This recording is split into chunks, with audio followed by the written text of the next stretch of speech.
Disclaimer, cette vidéo sera sûrement l'une des plus sérieuses de ma chaîne. Comme vous le savez, c'est la première dont je vais y introduire une partie du lore et expliquer l'univers de la chaîne. C'est pas forcément la partie la plus drôle, je combine donc cette partie du lore un peu chiante avec la vidéo sur les tirailleurs car je voulais vraiment la faire et que dans tous les cas j'aurais eu du mal à claquer van sur un sujet aussi sérieux. En bref, je vous laisse vous plonger dans la vidéo qui sera la seule de ma chaîne où vous apprendrez un minimum de trucs intelligents. Salutations, vous allez assister, si vous le voulez bien, à l'épopée d'une âme perdue. Cette entité déchue, autrefois puissante, avait été exilée de son monde dans un grand état de faiblesse à travers l'espace et le temps, oubliant jusqu'à son propre nom. Cette conscience arriva jusqu'à un homme d'une autre réalité, Témécissé. Alors que ce dernier était confronté aux horreurs de la guerre, le profond choc qu'il ressentit réveilla cette entité sommeillant en lui et qui, depuis ce jour, partagea les mémoires et le destin de Démé. Cette vidéo est là et cette chaîne racontera la quête de cette entité à travers différents univers pour récupérer sa voix, son corps et ses pouvoirs d'antan. Regardez-les. Des soldats français courageux, prêts à se sacrifier pour leur patrie. Ces hommes, c'étaient des héros. Mais ils n'étaient pas les seuls à combattre. Je vais vous raconter une histoire que vous ne connaissez pas.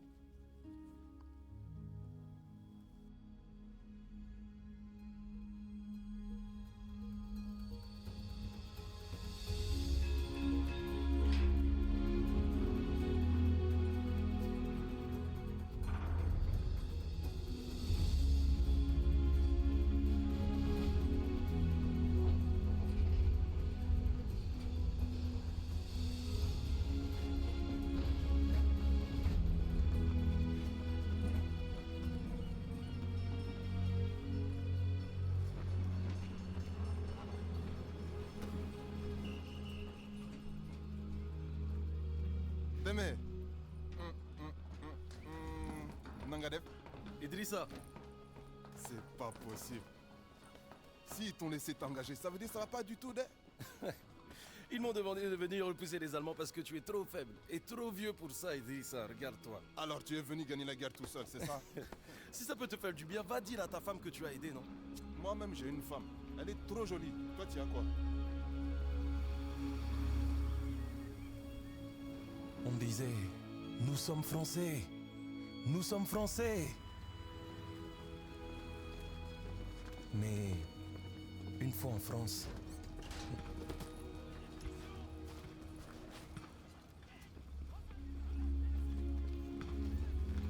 nous avons vu à quel point nous étions français.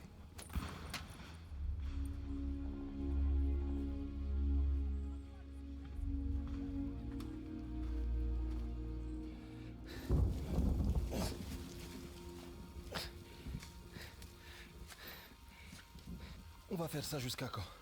Jusqu'à ce qu'on ait fini. C'est tout? C'est tout ce que l'on va faire? Écoute, les choses ici sont différentes. À ces temps, les Français lançaient tout ce qu'ils avaient vers un château occupé par des troupes allemandes. Et quand tout a échoué, notre jeune et ambitieux capitaine a décidé de nous porter volontaires pour s'emparer des canons anti-aériens armants qui l'encerclaient.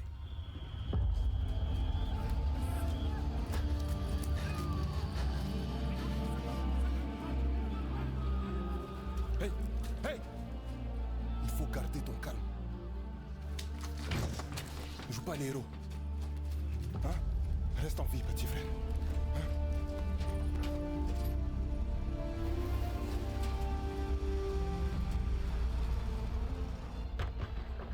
Ce que je vais vous raconter n'apparaît dans aucun livre d'histoire. Vous ne me croirez peut-être pas, mais n'oubliez jamais que ce qui est écrit n'est pas toujours vrai, et que ce qui est vrai n'est pas toujours écrit. Il s'approche! Je ne vais pas mourir! Ne me laissez pas mourir! Attention, soldats!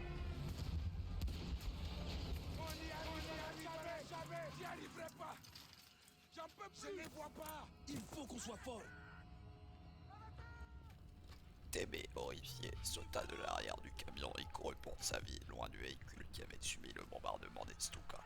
Reprenant son souffle, serrant son fusil dans ses mains, il commença à avancer de couvert en couvert entre les véhicules de tête du convoi. Ça y est, il y était.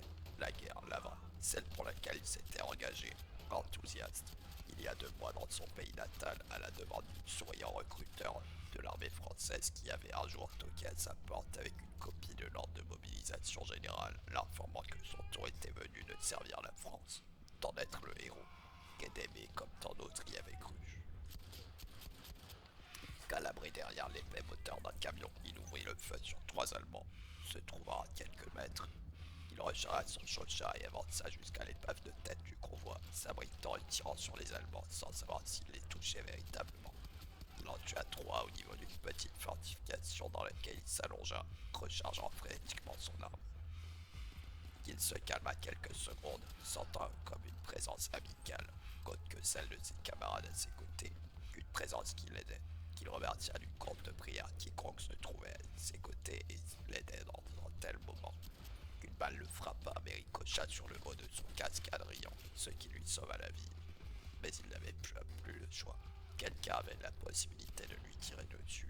Il devait repartir pour ne pas mourir.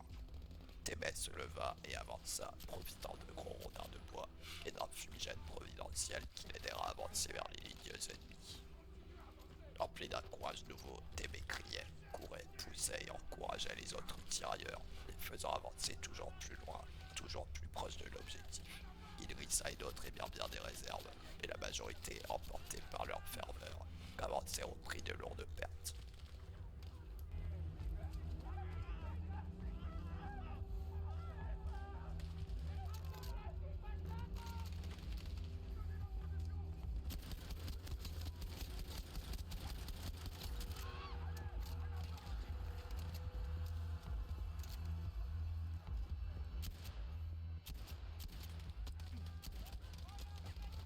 Autour de lui, les balles sifflaient et il voyait ses camarades tomber les uns après les autres dans leur charge. Enfin, près des positions allemandes, à court de munitions de Chauchat, il passa sur son pistolet. Perdu et submergé, Témé commençait à faiblir. Le champ de bataille était tellement différent du camp d'entraînement, mais l'adrénaline et la volonté de protéger les vies de ses frères d'armes le poussaient à continuer. Il volait en première ligne au contact des ennemis afin d'en tuer le plus possible avant qu'il n'ait l'occasion d'ouvrir le feu sur son régiment. Un soldat s'effondra devant lui, tué par un de ses camarades lui sauvant ainsi la vie. Étant presque à court de balles, il ramassa la MP-40 du soldat devant lui afin de finir le combat, si proche du but que les Français n'atteignaient pas depuis des semaines. Par une dernière charge avec ses camarades, il réussit l'impensable et il réussit à prendre la ligne de front aux Allemands.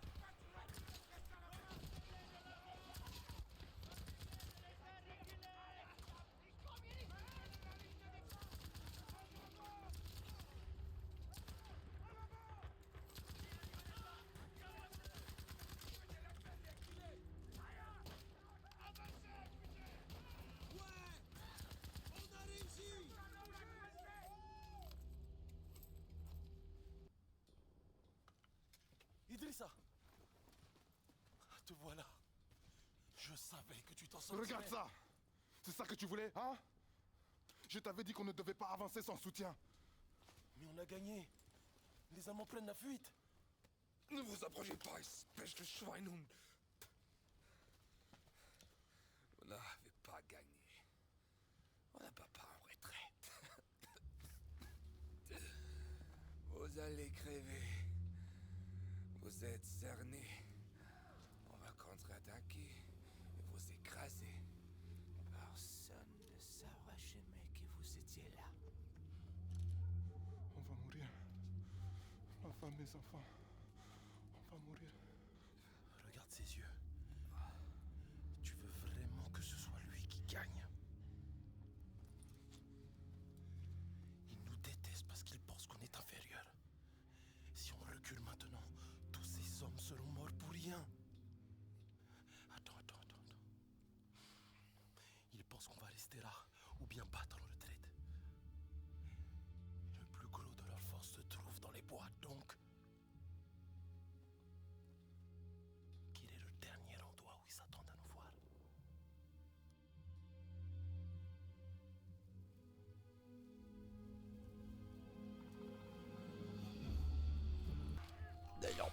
mission de Chauchat, je suis reparti armé de la carabine standard des tirailleurs de l'armée française. Heureusement, grâce à l'entraînement rigoureux suivi par Démé, le camp que j'habitais maniait ce que les gens ici appelaient arme à feu, sans que j'aie eu besoin d'intervenir, combattant côté les autres presque automatiquement. Depuis mon réveil, je commençais à retrouver la mémoire. Je me rappelle de mon enfance, des entraînements à l'épée avec mon père. Je sais que j'étais un mage respecté et je me souviens d'une façon de faire la guerre bien plus noble, où seul comptait les compétences des soldats qui manient l'épée, l'arc ou la magie. Pas cette monstruosité, cette boucherie démesurée abîmant aussi bien les corps que les esprits. Parfois, Démé prend totalement le dessus. Je me retrouve comme un spectateur extérieur et d'autres fois, je peux influencer ses décisions. J'ignore ce qu'il adviendrait de moi si Démé venait à mourir, alors tant que je suis dans son corps, je dois tout faire pour le maintenir en vie. En avant!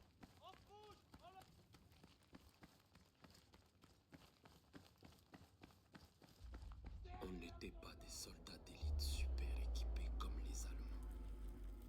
Contrairement à eux, on n'avait pas d'armes de pointe et on s'était pas entraîné pendant des années.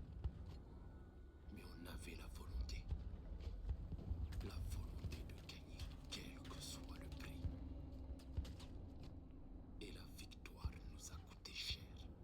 En sang, en sacrifice et en vie humaine.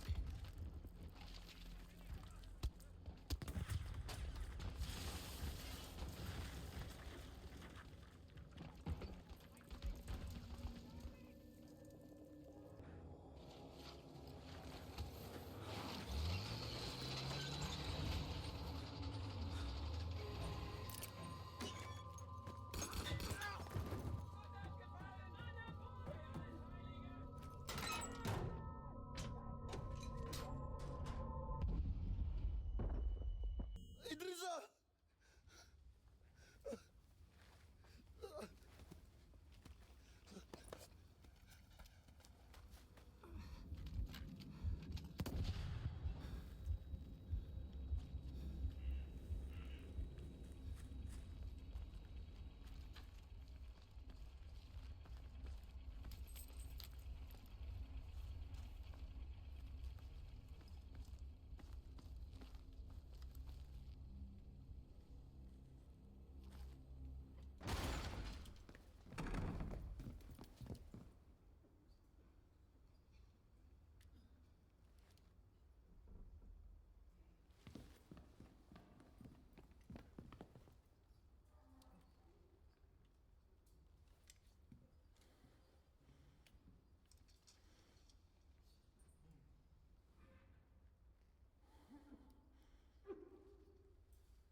Regarde, Idrissa.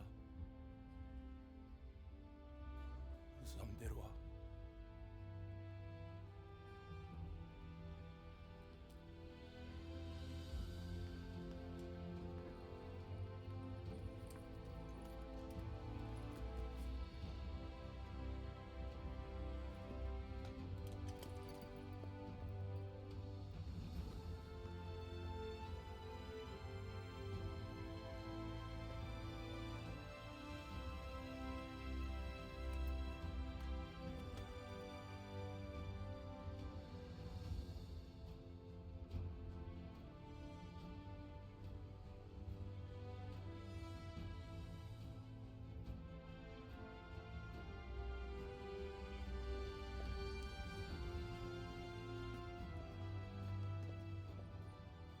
Messieurs, nous sommes fiers de vous et de ce que vous avez accompli. Merci, mon commandant. Faisons une photo pour la postérité.